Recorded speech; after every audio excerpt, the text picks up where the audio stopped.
Aujourd'hui, on va parler de l'effet cumulé de Darren Hardy. Il commence son livre par décrire le parcours de 3 hommes pendant une durée de 31 mois. Le premier a décidé de ne rien changer à sa vie.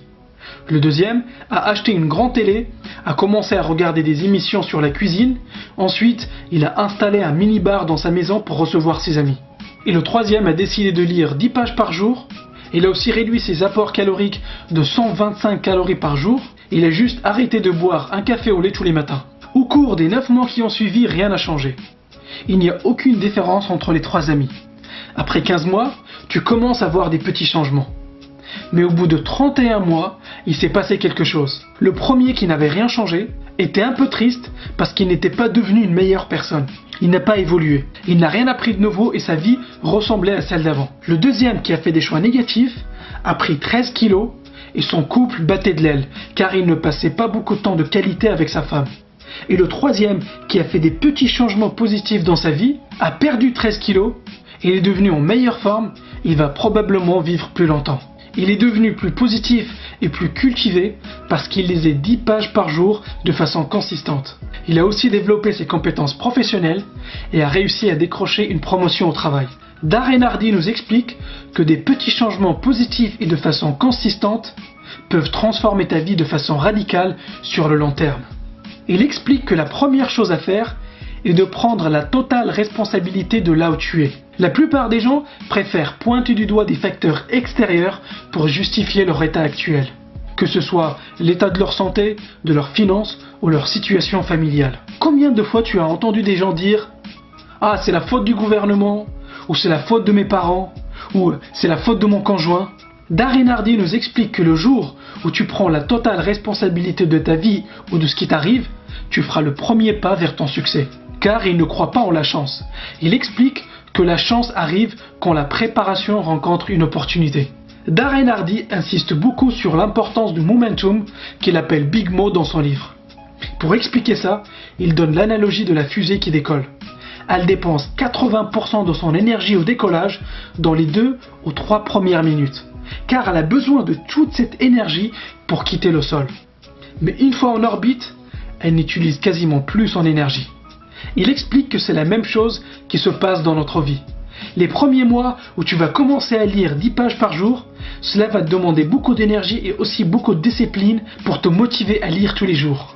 Il dit que ça demande beaucoup d'efforts pour résister à la tentation des différentes distractions qu'on a dans notre vie et de se concentrer sur ce qui est vraiment important pour nous.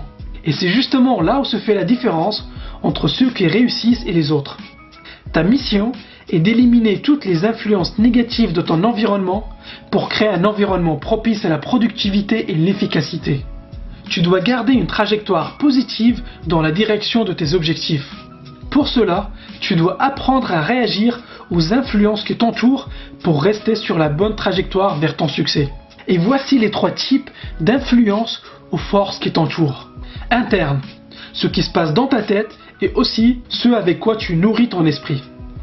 Association, les personnes avec lesquelles tu passes du temps. Et ton environnement.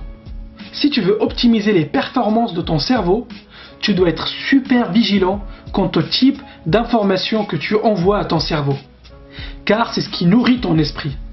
Et c'est d'autant plus difficile que les informations que ton cerveau reçoit sont inconscientes.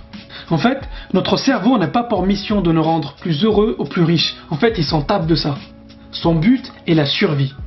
Il est toujours à l'affût du moindre signe de danger ou menace.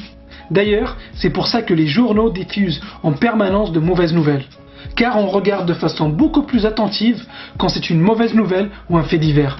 Ce type d'information négative a un effet néfaste sur notre cerveau. Car celui-ci va se concentrer sur les mauvaises nouvelles au lieu de se concentrer sur tes objectifs. C'est pour cette raison qu'il faut faire attention à bien filtrer ce que tu regardes, ce que tu écoutes, avec qui tu traînes, tes sujets de discussion, etc. Donc pose-toi la question, avec quelle personne tu passes la plupart de ton temps? Car les sujets de tes conversations déterminent la qualité de ta vie. Ils déterminent ton attitude, tes choix et aussi ta santé mentale. Jim Rohn répétait souvent que nous sommes la moyenne des 5 personnes avec qui on passe le plus de temps. Ces personnes peuvent soit te tirer vers le haut, soit te tirer vers le bas. Donc fais super attention à tes fréquentations. Et il finit d'ailleurs son livre par une citation de Jim Rohn qui disait « N'espère pas que les choses soient plus faciles, mais espère plutôt d'être meilleur ». En d'autres mots, ne blâme pas les autres pour ce qui t'arrive. Trouve plutôt des pistes d'amélioration dans tous les domaines de ta vie. La meilleure façon pour prédire le futur est de le créer. La conclusion de ce livre, c'est que le changement ne doit pas forcément être radical. Tu peux faire des petits changements dans ta vie de tous les jours qui, sur le long terme, auront un impact gigantesque grâce à l'effet cumulé. J'espère que tu as aimé cette vidéo, dis-moi ce que tu en penses dans les commentaires et si tu veux recevoir d'autres résumés de livres comme celui-ci, abonne-toi à la chaîne.